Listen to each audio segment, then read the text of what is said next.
SpeechModification.com presents How to Pronounce for in Fluent English. In Fluent English, native speakers don't say for the word for. We say fur. We write that's for you, and we say that's for you. The only time we use for in spoken English is if it's stressed. For example, what is it for? Usually when speaking, for is reduced to fur. Rather than it's for you, we say it's for you. We need it for the game.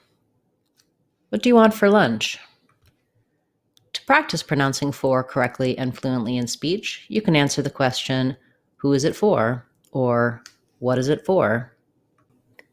It's for work. That's for her.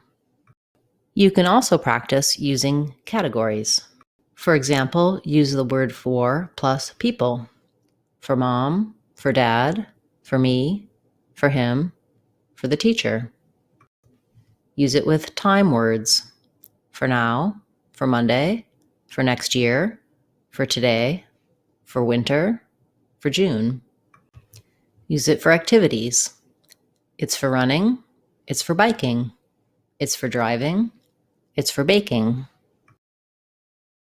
Get more help for using reduced sounds in fluent speech in our playlist. Have a word or a phrase you need help pronouncing? Leave us a comment and we'll make a video for you. Want to sound like a native speaker? You can do it.